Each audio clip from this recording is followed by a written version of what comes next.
Imagine the cold winds howling as a man gazes down from the icy heights of the Italian Alps. He stands tall and proud. His armor shimmers in the sunlight as he calmly and carefully surveys the sprawling Roman landscape below.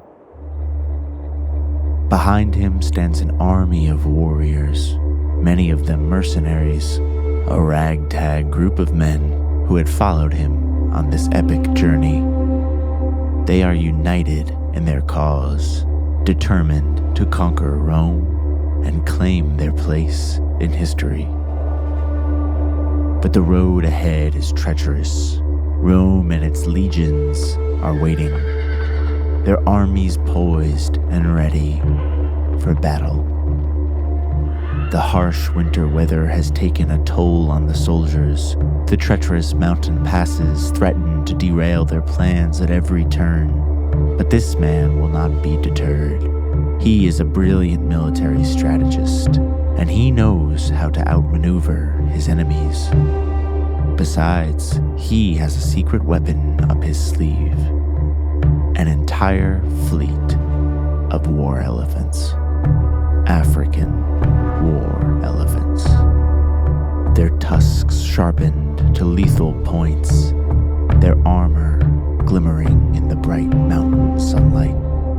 With a fierce determination, he leads his army down from the Alps into the heart of Rome in a moment that would change the course of history, one that would shake the foundations of the Roman Empire, send shockwaves through the ancient world, and forever carve his name into the annals of history as Hannibal, the scourge of an empire.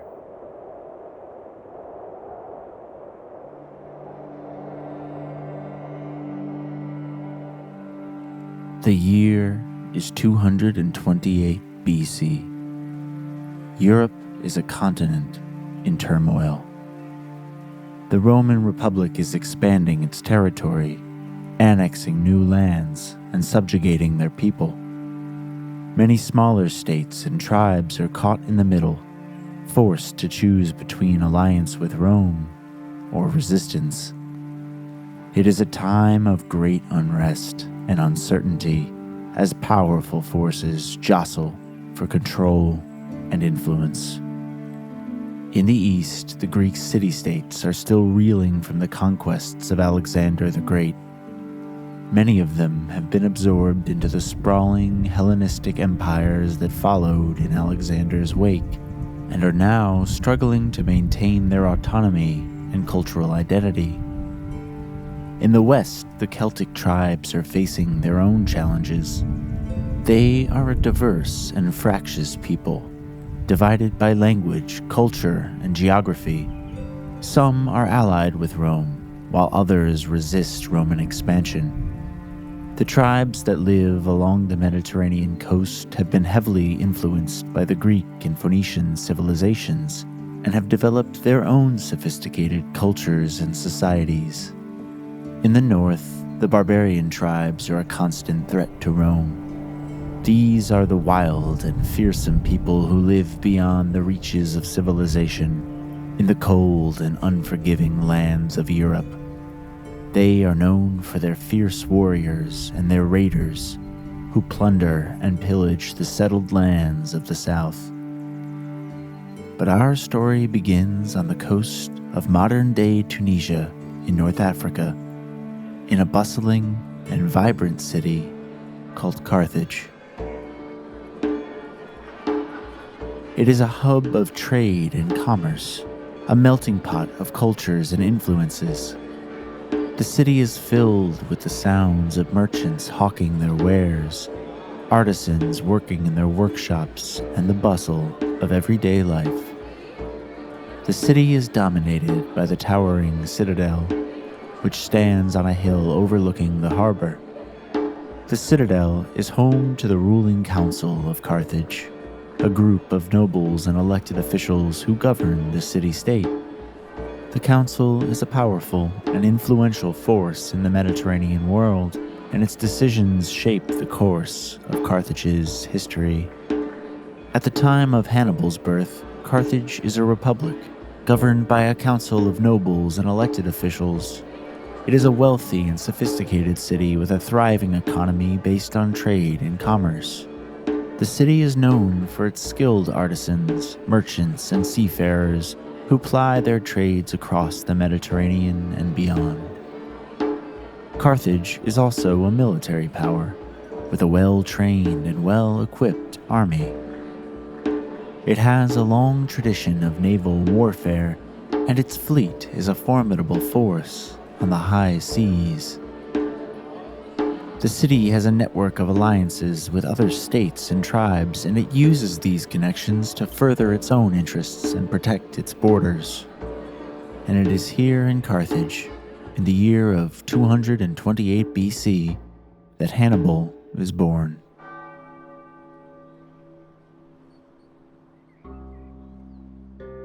He is the son of Hamilcar Barca, a powerful military leader and politician in the Carthaginian Empire.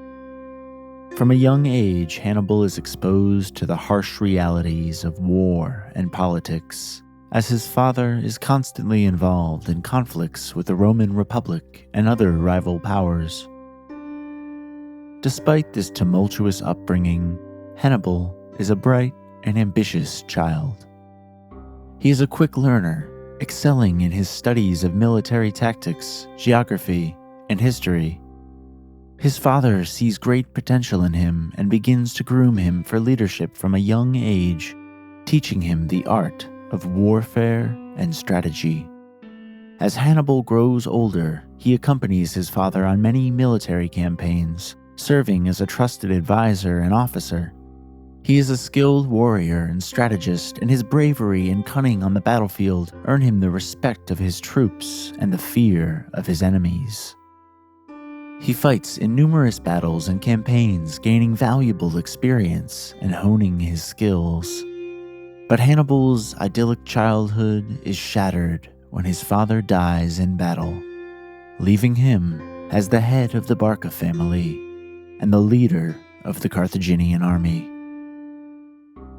Despite his youth and inexperience, Hannibal takes on this mantle with determination and resolve. He vows to avenge his father's death, protect Carthage from its enemies, and expand the Carthaginian Empire, no matter the cost. With his fierce determination and military genius, Hannibal quickly proves himself as a formidable leader. He leads his troops to victory after victory, expanding the Carthaginian Empire and establishing himself as one of the greatest military leaders in history. But Hannibal's rise to power is not without challenges, as he faces opposition from within his own ranks, as well as from the Roman Republic, which sees him as a threat to its own ambitions. Nevertheless, Hannibal stands firm and continues to fight for what he believes in, driven by his love for his family and his homeland, and an unwavering hatred of Rome. As the years pass, Hannibal's legend grows. His name is whispered in taverns and spoken with reverence in the streets. He becomes a symbol of hope and resistance for the people of Carthage, and they look to him for guidance and protection in times of need. For years, Hannibal has been locked in a bitter conflict with the Roman Republic, fighting for the survival and expansion of the Carthaginian Empire. He has proven himself to be a skilled warrior and strategist, leading his troops to victory after victory on the battlefield. But despite his successes, Hannibal knows that the Roman Republic is a formidable enemy with a well-trained and well-equipped military. In order to secure a decisive victory and protect his people forever, Hannibal knows he needs to find a way to strike at the heart of the Roman Empire. And so he begins to contemplate a bold and ambitious new strategy. What if Hannibal were to take the entire Carthaginian army, which consisted roughly of 90,000 men, 12,000 horse, and 37 elephants, each weighing approximately 13,000 pounds? What if he were to take that army and march it from New Carthage in Spain over the Pyrenees Mountains into Gaul, modern-day France, follow the Rhone Valley into Italy to the base of the Alps, and go up and across the treacherous and frozen mountain range and down into the beating heart of Rome? There is an old Latin proverb commonly attributed to this moment in history. It was supposedly used by Hannibal in response to his generals, who declared it impossible to cross the Alps. It goes, aut viam inveniam aut faciam. I will either find a way or make one.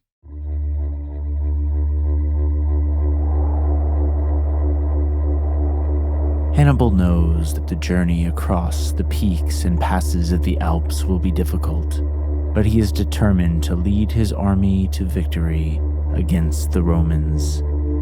The Carthaginian general gives the order to march, and his army begins the long and arduous journey up the mountains. The soldiers trudge through deep snow, struggling to keep their footing on the icy slopes. Some of his men freeze to death in the bitter cold, while others succumb to starvation as supplies run low. Despite these challenges, Hannibal's army presses on, driven by their determination to defeat the Romans. Along the way, they face attacks from hostile local tribes, and Hannibal is forced to use his elephants to scare off the attackers. As they near the summit, the going gets even tougher. The soldiers are exhausted, and many are close to collapse, but Hannibal urges them on, promising that the other side of the mountain will bring victory and glory to Carthage. Finally, after weeks of grueling travel, Hannibal and his remaining troops reach the other side of the Alps. Exhausted and battered, they emerge into Italy, where Rome and her legions are waiting.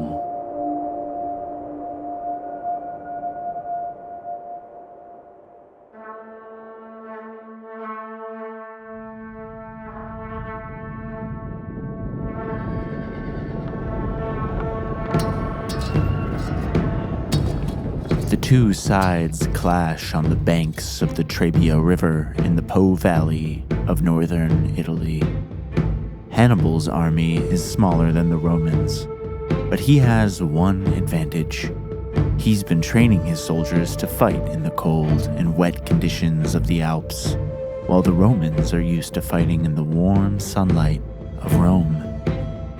The battle begins and the Romans rush forward. Hannibal's soldiers hold their ground, waiting for the right moment to strike. Hannibal has a plan. He knows that the Romans rely on their heavy infantry to win battles, and he's determined to take them out. He orders his soldiers to retreat, drawing the Romans into a trap. The Romans chase after them, eager for a swift victory. As they pursue Hannibal's troops, they become separated from their camp and supplies. Hannibal, seeing his opportunity, orders his soldiers to turn and attack.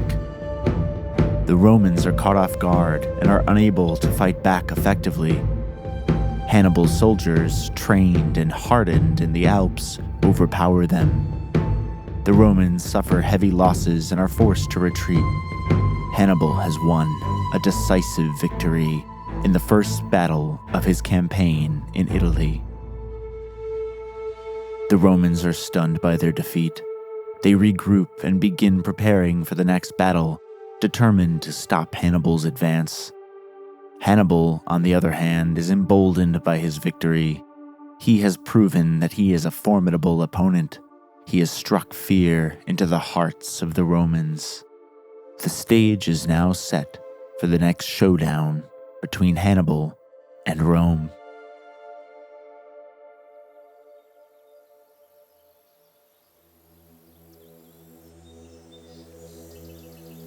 It is now June in the year 217 BCE.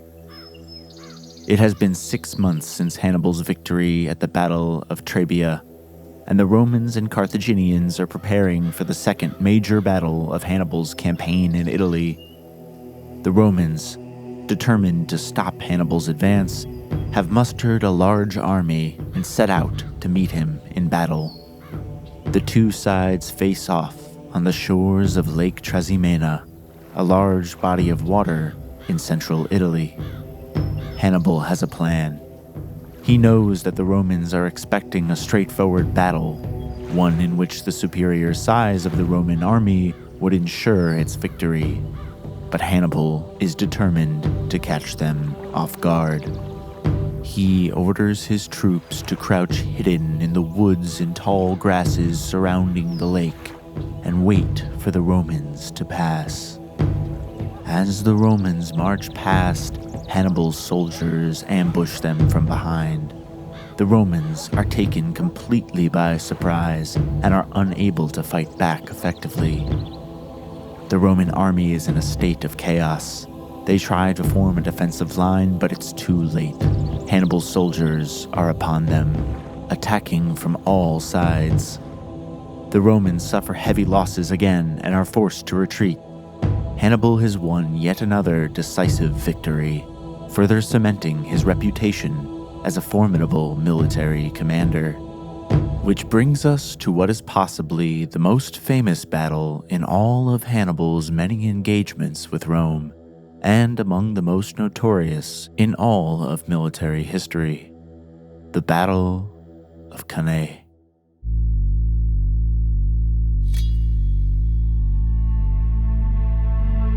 The sun beats down on the battlefield as the armies of Rome and Carthage line up.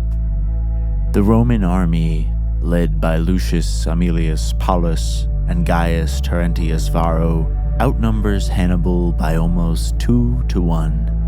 Paulus and Varro are confident in their superior numbers and formations, but Hannibal has yet another surprise up his sleeve. As the Roman army advances, Hannibal once again orders his soldiers to fall back, causing the Romans to pursue them. This is exactly what Hannibal wants.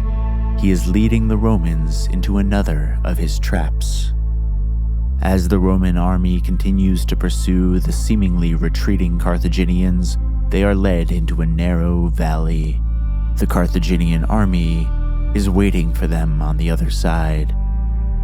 Suddenly, Hannibal gives the signal, and the Carthaginians close in from both sides, surrounding the Roman army. Swords clash. The Romans struggle to fight back against the encirclement. Despite their efforts, the Carthaginians slowly but surely begin to cut down the Roman soldiers.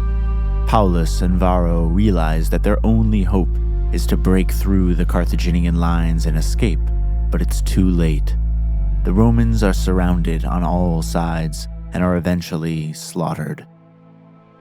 The Battle of Cannae is a complete and utter victory for Hannibal and the Carthaginians. It is one of the worst defeats in Roman history and will go down in the annals of time as one of the greatest victories in all of military history, as well as a testament to Hannibal's strategic genius. The aftermath of the Battle of Cannae is a bleak one for the Roman Republic. The once mighty Roman army has been decisively defeated by the Carthaginians. An estimated 50,000 Roman soldiers lie dead on the battlefield of Cannae, and the survivors are left to pick up the pieces of their shattered force. Morale is at an all-time low, and the prospect of victory in the Second Punic War seems increasingly unlikely for Rome.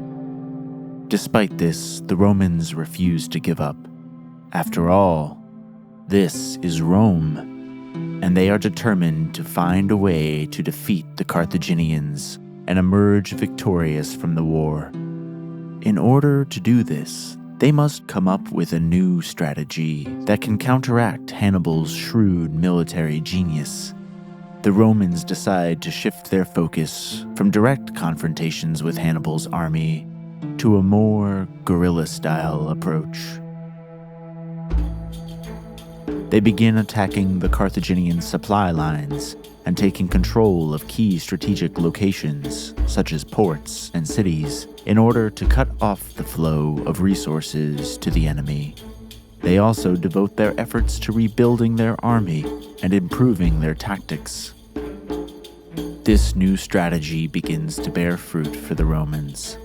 They score a number of victories and succeed in weakening the Carthaginians. However, the war is far from over. Both sides continue to suffer heavy losses, and the fighting drags on for several more years. Finally, in 202 BC, 14 years after the crushing defeat at Cannae, the Romans achieve a decisive victory at the Battle of Zama. The Carthaginians are defeated, and the Second Punic War comes to an end. The Romans emerge victorious and begin a long period of dominance in the Western Mediterranean. Carthage is forced to pay a heavy price for its defeat at the hands of the Romans.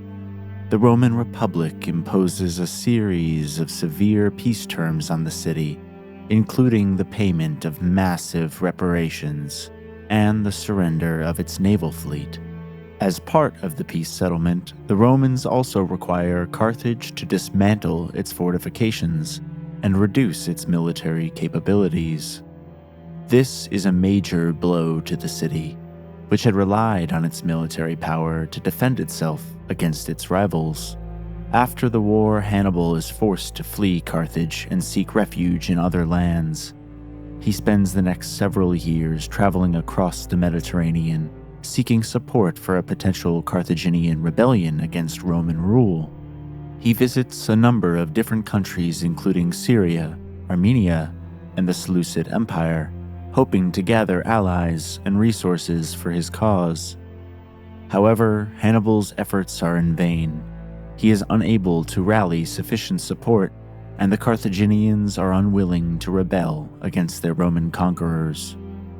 Hannibal is eventually forced to flee once again, this time to the court of King Prusius I of Bithynia. Hannibal finds a measure of safety in Bithynia, but still he finds no peace.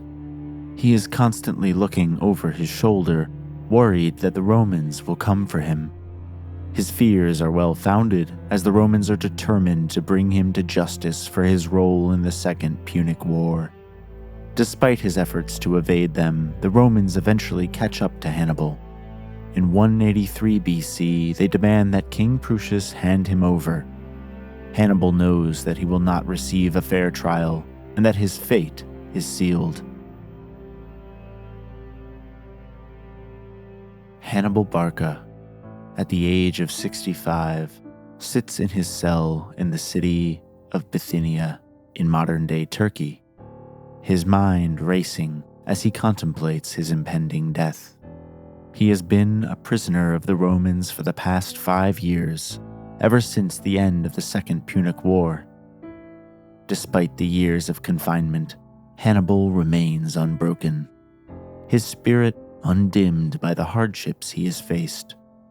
But now, as he grows older and sicker, Hannibal knows that the end is near. He can feel death approaching, and he is determined to meet it on his own terms.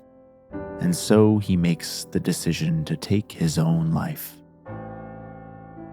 As the sun sets on the final days of his story, Hannibal prepares for his final journey to the afterlife. He writes letters to his friends and allies, saying goodbye and expressing his love for them. He also writes a final letter to the Roman authorities, explaining his decision and offering one last word of defiance. It reads, "Let us now relieve the Romans of their fears by the death of a feeble old man." And so ends our story here of Hannibal, the scourge of an empire.